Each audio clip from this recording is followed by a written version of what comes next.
Welcome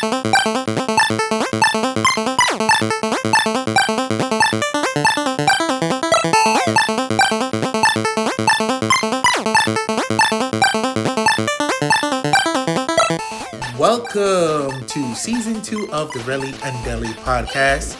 I'm Relly. And I'm Deli, and today we are talking about the Materialists, or just Materialists. Yay! Oh my god! I want everything out of the world. Start studying. Ooh, there's so many people here. I want to look for love. Is it good? God. Is it good? Is it bad? I don't know. So yes, the Materialists or Materialist. I keep wanting to put the in front of that, but I keep seeing that it's not. There is no the. It's just Materialists. Materialists. This is a 2025 romance comedy drama starring Dakota Johnson, Pedro Pascal, and Chris Evans. 3 huge stars. I'm sure you've seen them in other stuff. Dakota Johnson, and I think one of her big movies to start off with 50 Shades of Grey, for better or worse. Yeah. That is not a tagline for 50 Shades of Grey. That's just a thought of mine, for better or worse. Oh. But I don't know. I've never seen it, but I've heard things. That whole series also from Madam Web, one of my faves, Suspiria. Crazy time. And apparently they have her credited as in 21 Jump Street. I don't know. We'll have to go back to that. Pedro Pascal is the most recent Mr. Fantastic. Mm-hmm. He's also in a whole bunch of other stuff. The Last of Us, which is a huge hit. He was in Gladiator 2.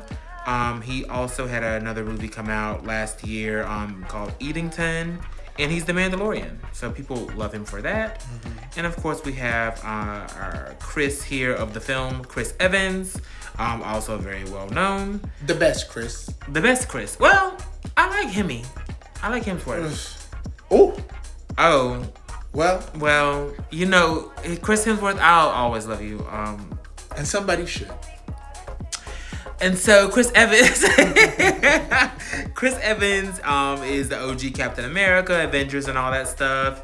He also played Johnny Storm in 2005 in that adaptation of Fantastic Four. He's in Knives Out, Red One, so many things. I think the first time I ever saw him was in a movie called Not Another Teen Movie, which was 2001. Legendary icon. Yeah, so it's definitely, you know them. These are people you know. And I think that was done intentionally. Yeah. This movie is directed by a director I'm not too familiar with, but I'm going to tell you her name. She also directed a movie called Past Lives. Her name is Celine Song. And I remember seeing the trailer for Past Lives, and I wanted to see that. And if you've seen Past Lives, this feels like they would be by the same director, honestly. Because I think they're both about love. They're both about, not really, kind of in a way, just like slice of life. Like, it doesn't look like anything fantastical happens. It's just more so like very grounded, like things of that nature. So I think I kind of want to examine that too. That's a 2023 film. But yeah, so that's our setup here. As you know, we do our 4 categories. The first one being story, the second one being acting and dialogue. Then we go to cinematography and sound design. And we'll kind of put our little tidbits and our little thoughts and prayers in each one of those categories. Correct. So yes, I'll start off with the story. So the main character, Dakota Johnson, her name is Lucy in the film. She is a matchmaker. Simple as that. She works at a matchmaking service called Adore. And, it's just meeting with women, trying to match them with men, meeting with men, trying to match them with women. Mm-hmm. Pretty on the nose. This is set in New York, which is important because of the subject matter. Because this movie does talk about relationships, love, and money. It also talks about just how kind of fickle and kind of surface level or shallow the world has kind of become. there's a lot of like checking all the boxes. When you go interview someone, you talk about like who they're looking for. They have to check all the boxes. You know, height, income, things of that nature. So Right. yeah. All in all, I give this story a 6 out of 10. Because it's not.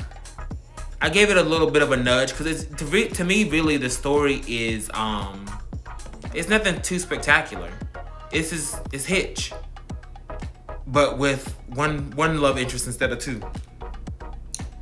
Yeah. With two love interests instead of one. It's very this has been done before, but the way it examines it is different because it's very modern. It's very swipe culture. It's very like locked into that. Yeah. So I think for me, I did give it, because just at face value, whether this was not this story, right? These actors and everything. You know, matchmaker who's hopeful, selling love in New York while trying to find love, you know, engages in a relationship with a client while juggling a past relationship and having to decide between, you know, wealth and status versus comfort and supposed happiness. And the struggles of being happy while poor and trying to find happiness in wealth and the status. Sounds great. It's a great idea. Yeah. I would love to see it executed on screen. I give the film a 7 because as an idea, as far as the story, good. Yeah. I would, you know, it had me like, okay, I will listen to what this is. Let's see how this can be done or how you guys are going to do it. Yeah. But there were just so many things. I think Slice of Life is a very good description of what this is or what they tried to do. Right. But even when you're giving Slice of Life, nobody's life is drab every single second of the day. And if it is, I'm so sorry to you. Yeah. And hey, I prayed to God when I was in the 3rd grade for an interesting life because I wanted to write a book. And I sometimes have regrets in that prayers because life turns around and beats my ass some days. Yeah. And some days you want something that's just very like, okay, chill out, man. Yeah. But everything in this film is just so taupe that it kind of is exhausting from the dialogue, how they speak, who they are as people. Even the sounds of the city was good in a way. We'll talk more on sound design, but because there was the biggest action that happened in the story didn't happen to her. Yeah, some of the there's like two. I would say there's two big things that happen that are kind of like surprising.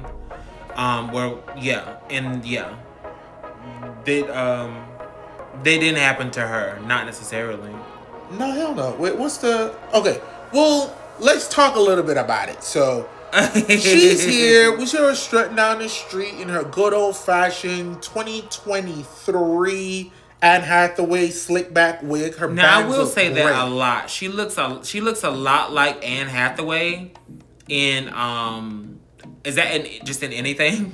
No, well, or specifically when The Devil Wears Prada. Specifically, Devil Wears Prada. After her glow up, she looks a lot like Anne Hathaway, and I had to keep reminding myself that, oh, that's not Anne Hathaway. No, the bangs, it's just everything. Yeah. From the zoom out, you know, and it's New I could York. see her trying to give, and she did. She did. But you know, yeah. So she's walking down the street. She speaks to this one male client, and the film does have some important dialogue about what men want and what women want, male reality versus, you know, female quote unquote reality when they're going on dates, when men and women date each other. What is their perception of what just happened? Right. And we got to see that flip a couple times. The movie starts off with her talking to this guy, and he was like, no, not her. How dare you? How dare you hook me up with this sour of a woman? Yeah. Old, decrepit, fugly woman. Never do that again. Yeah. As a matter of fact, discontinue my service. So then she goes and she's having breakfast with the lady. And immediately the lady was like, girl, this is the one, you know. Right. I think he's it. He's just everything. A different perspective. I almost didn't listen when you said he was only making $150K a year.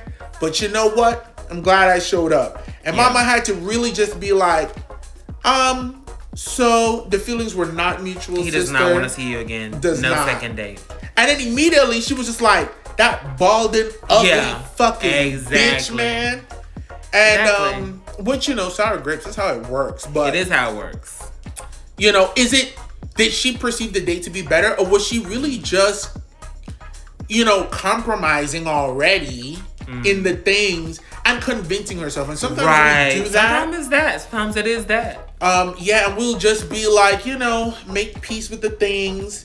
But yeah, so it was interesting. And then she goes to her office and immediately is celebrating a wedding for someone who literally, so this was smart, right? Because it even confused me. I was like, did we have a time skip? Did she fix this woman? But no, she had just married off another girl. Right, she has multiple clients. Everything that this woman wanted. Right. So it's like, well, damn, are we all just looking for the same thing? Right, and that is something to say. Whether, I mean, honestly, gay, straight, whatever, a lot of people, most people, are looking for the same thing. They're like, or I don't know how they get to that point. I don't know if society has told them that's what they should have. I think. But I've talked to multiple people and they're all looking, they're looking for similar stuff. Yeah. And it's beyond, it's beyond stuff like honesty, Absolutely. It's beyond that. It's like again, physical, a checklist. visual, it's like, you need to be this tall, financial. You need to be this financially wealthy, you need to be, your body should be this size, that type of thing. This type of hair. Yeah, you have this type of hair, yeah. It was very crazy. You should be this age. And and it was her with a gaggle of other women in there. There's a bunch of them who are matchmakers. Celebrating her ninth wedding. So yeah, she's set up 9 relationships that have resulted in marriage. Yeah. Which is a huge accomplishment. Yeah, I would say. To say. I've only been fortunate to connect, I think, one couple who got married. Love you guys. I haven't connected any. Oh. Let's talk about acting and dialogue. Ooh. So we already eased into the acting and dialogue. Oh, before we leave the story, there is a concept that's discussed here. And it's not a new concept, it's a concept I've heard before, the unicorn. If I hear the someone with freaking word unicorn one more time. Yeah, someone with all the check boxes, everything that you're looking for, and nothing wrong or glaringly wrong doesn't exist. Now, what I was going to say, and this is why it's in the story category. Now, if the person deemed a unicorn had something really wrong that we didn't know, that would have been a gag. For sure. But something you would never know until you slowly start to know that character or know that person, and it was something just terrifying. Feel like that is honestly typical because perfection doesn't exist. No. And that's coming from me But I mean, you could be perfect for this person. Exactly. Right. But I think I think people will be hard pressed. I've told you, when I moved to Miami, I asked God for a series of things. And I was very fortunate to get everything. Even if one of the things, because, I was like, I like men with a little gap tooth. And you had one very shortly, if you don't mind me saying. Oh, it's fine. I mean, I still got some things going on in there. Your teeth are gorgeous. Shut up. Thanks. And you got rid of it. And I was like, oh my God. Every single thing that I wrote down on a piece of paper. And I was like, never again, Lord, until it's this. I don't want to compromise. I refuse to compromise. Try to compromise. You end up just looking like a jackass. Crying over somebody that you compromise for. That's the worst. That is the worst. So I was like, until I see this, nah. I was like, yeah, for sure didn't think I would actually get married ever again. For a while, I was like, no. And then it was like, oh, these are all of the things. And I was like, wow. But realistically, that doesn't really happen. And when you get those things, personality tends to be the other thing that's like, this bitch is gonna knock you around or be rude to you or ghost you. Or there's something else. So I feel like if he had something super extreme, it would have been typical. It might would have been typical. You might would have been treading into Tyler Perry territory. Oh. Respectfully. Shout out to Tyler Perry. He's just down the street about 10 minutes. Yes. Now, for the acting and dialogue, I will say for I don't want to say average moviegoer. I think just for the maybe for the average movie watcher, this dialogue is gonna be kind of weird. I feel like the dialogue and the acting is gonna be kind of weird. It's a bunch of sleepy voices, and it's a specific type of speaking and writing. But I'm not a stranger to this because this reminded me of a movie I used to love. I still do love it. I haven't watched it in a while. Called Closer. And it also kind of reminds me of the way the dialogue and acting is in The Great Gatsby. The most recent iteration with Leonardo DiCaprio. And I feel like you hate both of these movies. Absolutely. Now, before I turn over the reins, I did give the acting and dialogue a 7 out of 10. Because there's a lot of good like dialogue, I feel like. They're talking about equating a prospect to a morgue or an insurance company. That was good. That's great. The admission that money, there's a big scene where there's an admission that money is a necessity, and I don't want to hate you because you're broke. That was good. But I do. Yeah. Every year you go without a husband raises your expectations, which I'm going to put that in a group chat and let that be discussed, because I definitely want to see if that's a thing. I'm a beggar for you. These are just lines from the movie. I'm just like, that was great. It's been years and I still can't afford to be with you. I lived.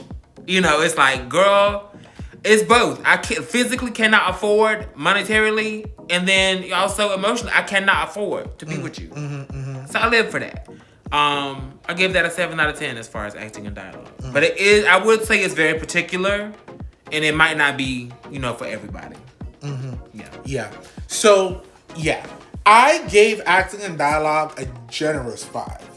Oh. And that's because the lines that you mentioned in that hour and however long film were pretty much... I think it was just under 2 hours. Just under 2 hours. That was probably the cap of the most interesting lines that were in the film.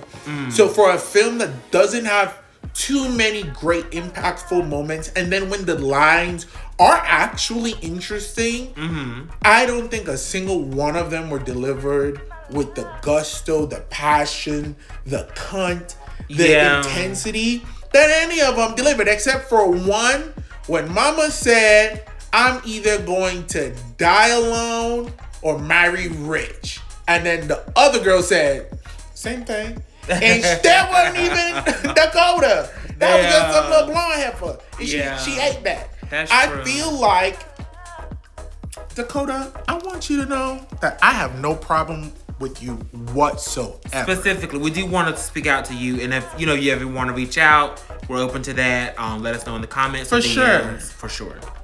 Love what you did with Ellen. That was iconic. You changed America. You definitely did. And for that, you will always be. Yes, you will always be an that elite girl. star. I'll always be in your corner.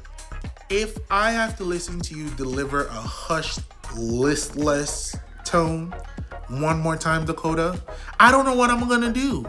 Because it's a certain level of just like,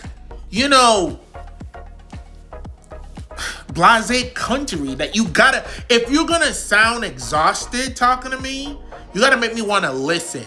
I again, not a super big fan of her, but Kim Kardashian, it's very Kardashian-esque in just like, I sound bored with everything that I'm saying. And I feel like that's what she was trying to give.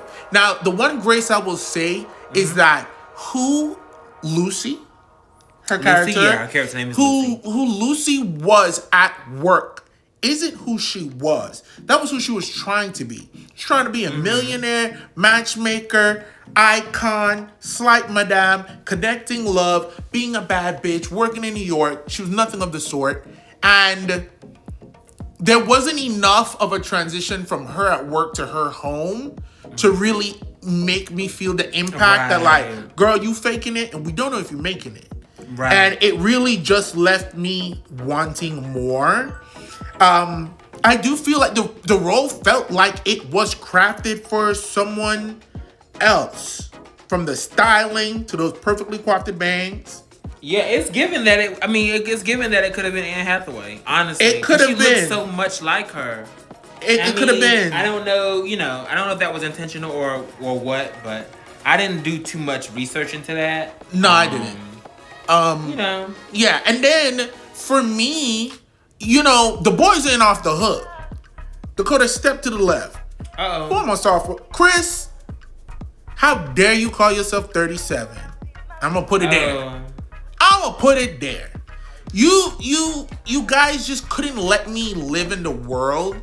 It's the most scraggliest and grown you've ever looked. I don't know if that was an attempt to make you seem like a young, struggling 30-something-year-old, but it didn't work. It worked for me. No. The body language, you guys had more body language and chemistry and sensuality in the post interviews and the campaign press tours. The kisses were rigid.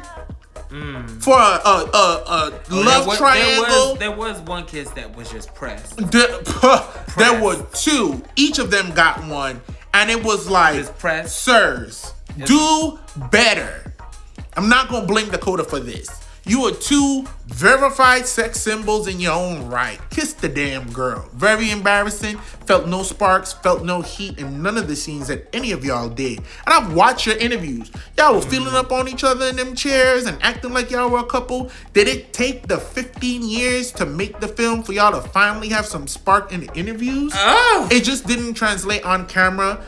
2 hours of y'all sitting around and flirting and even having sex, and I was bored. Oh. And then Pedrito, love you. I really do. You another one. I really like you. My biggest qualm is the feeling that people want me to like you, and I don't like being told what to do, Pedro.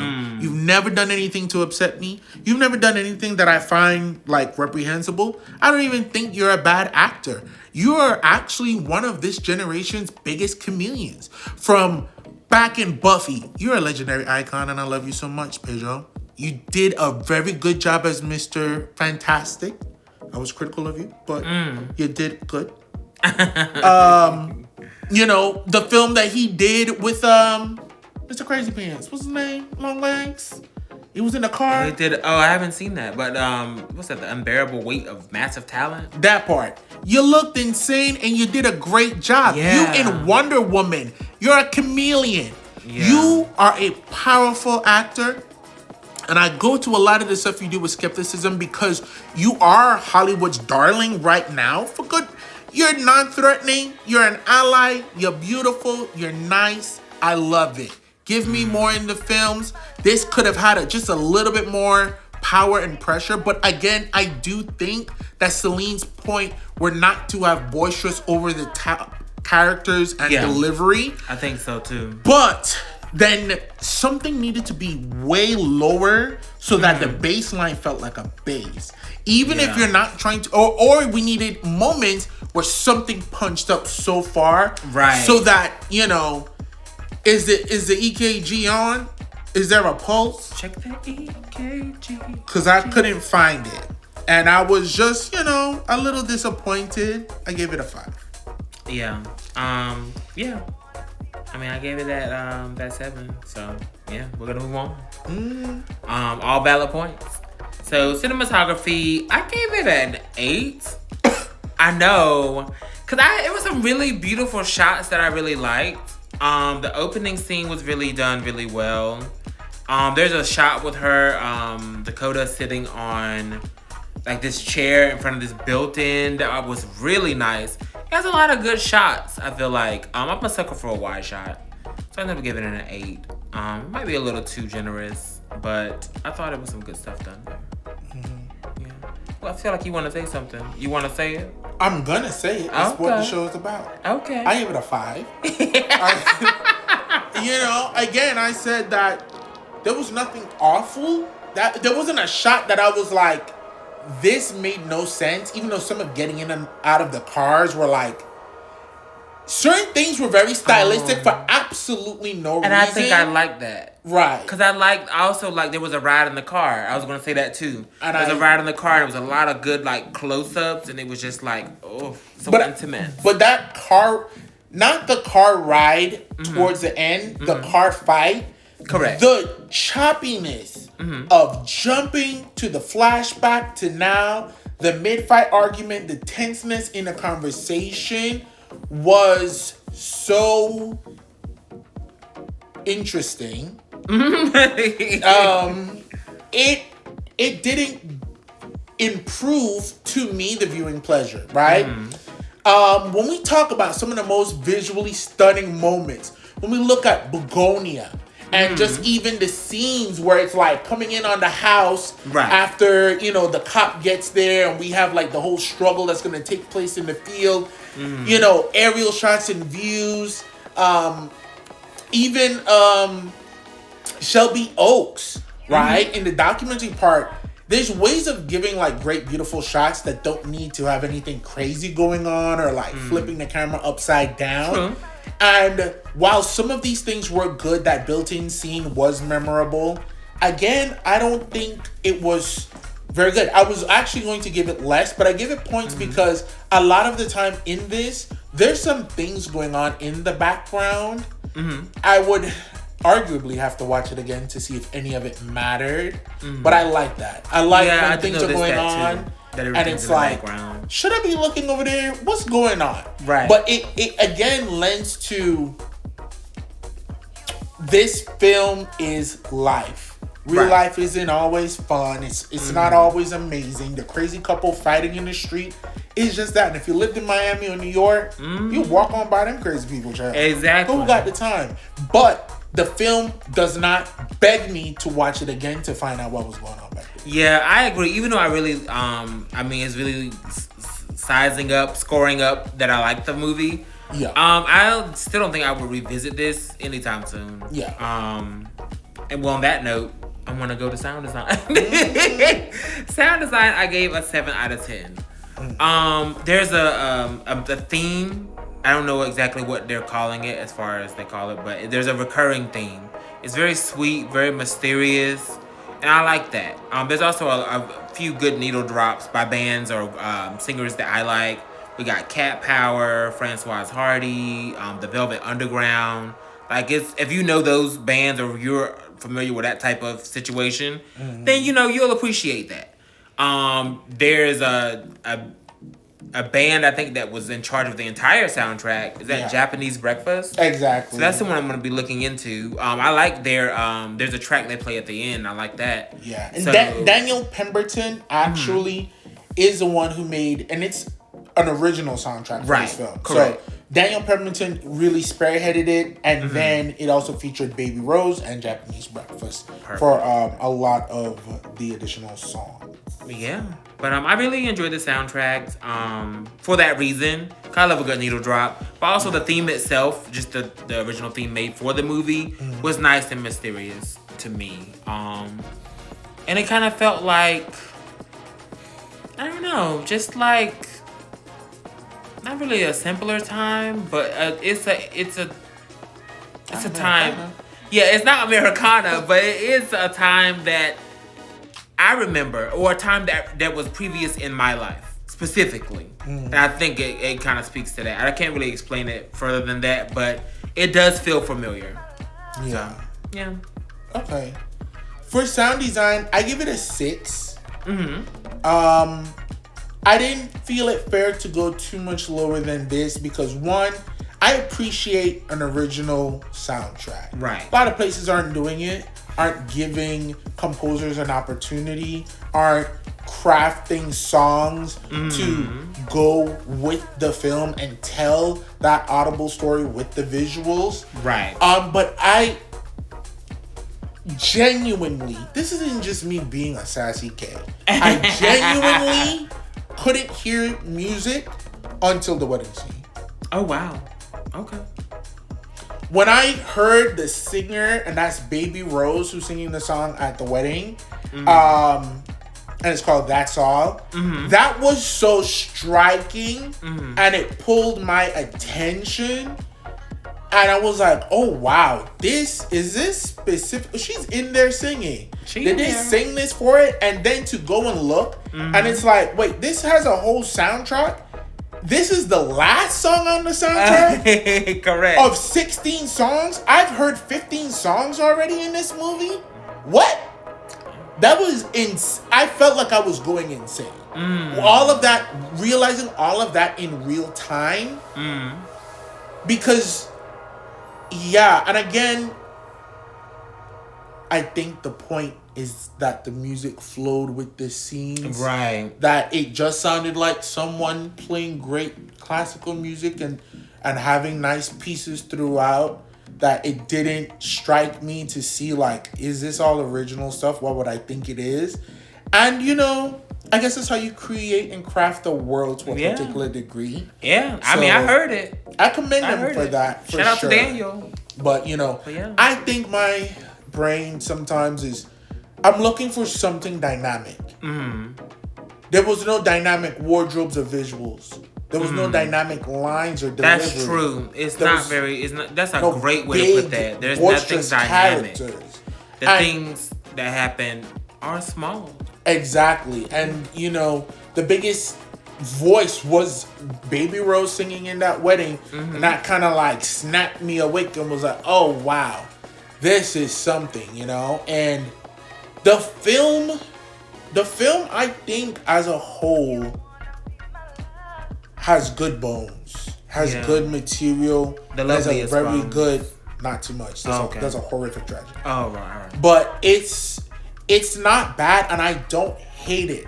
But if everything stays mid-energy and mid-level, how can I tell what the rising action is, the falling action is? You know, to give a little bit more of the story, Lucy has a drama that's going on. Not only is she being seduced by one of the clients. Yeah, technically he wasn't a client yet. But she was trying to get him to be a client. Because she really wasn't, it was given that she really wasn't looking for love like that. She wasn't looking for love because she couldn't be loved. And that was a whole other thing. Oh, that was another thing. That was probably one of the most interesting things is that, like, you know, we've talked about it. How many doctors have we seen that aren't the healthiest? Right. How many barbers who, like, aren't put together all the time visually, right? Because they're giving. And how many people have a profession where their own personal views contradict what their job is and what they're supposed to be doing? That's true. Her lack of self-worth was like, girl, okay. Yeah, she was going through some things, and I think I would have liked to see more examination, but I think this is a good watch, all in all. If you got the time. All in all, we watched a lot more things that I felt robbed of my time. Oh, okay. I felt like I spent my time. Okay. You weren't robbed, you spent it. I didn't invest it. I didn't have a great time. And so did the people at the box office. This was made on a $20 million budget, and it grossed at least $100 million worldwide. Is that true? It's true. Oh, work, girl. It was considered a success. You bitches didn't need me. And did. But I'll say that, like, if I wanted real life, I would live real life. My real life is much more interesting than this. Not if I wanted real life, I'd live it. Yeah. I would turn the fucking TV off. You know, that's a t-shirt. That's something. You know? And maybe it's a video game controller or a VR headset. Yeah. T-shirts are coming very soon. Oh. Like, very soon. Hopefully within this year, we got stuff coming. But, you know, the movie didn't fuck my husband, but... It did not. It just wasn't a fulfilling memorable experience. It did leave great questions as far as the societal pressures of finding love, value and self-worth, expectations, dating online, the dangers that come with it. Pushing one's bodies to the extreme. Right. I definitely think it could be a conversation starter. Yeah. If you go, but yeah, you can't go in thinking about there's going to be like some dynamic stuff or anything like that. No. It's a bit of a sleepy movie. Very. It's, and I hate to say it could be background movie. Yeah. But if you got the time, I definitely say take a look at it. My overall score was a 7. Do you know your overall score? Yeah, my overall score was a 5.75. Ooh, Chibali. Yeah, I think it's the lowest I've given. But I will say, and I will commend you, Celine Song, for being able to tell the story of a young woman in New York looking for love, managing love, in the business of love, without making a gratuitously sexual film. Didn't show sexual violence on camera. Didn't show a whole lot of the men on camera. You didn't make it about some torrid love affair, between her and the two gentlemen. The two gentlemen never fought. They were in each other's presence several times. Very respectful. It was as healthy as it could be. Adults. And maybe because, I just came for some drama and some excitement, and I didn't get it. Everybody was very refined and adult. There was no, fighting, no shenanigans, no cutting up, no revenge, no setups, no. 2 male Marvel stars. Sex and shower scenes, not a nan booty inside. The no nudity, yeah, nothing was gratuitous. No, everything that was done on purpose, with a purpose. Yeah. So shout out to Celine. Shout out. Any other final thoughts? No. Comments, questions, insults? I don't insult. I tell the truth as I see it and as I feel it. But what's that? Know it, learn it, know it, feel it. Say it, know it, feel it. Say it, know it, feel it. Well, I think that concludes our broadcast today. So. Please like, share, subscribe, comment, follow us on all social media.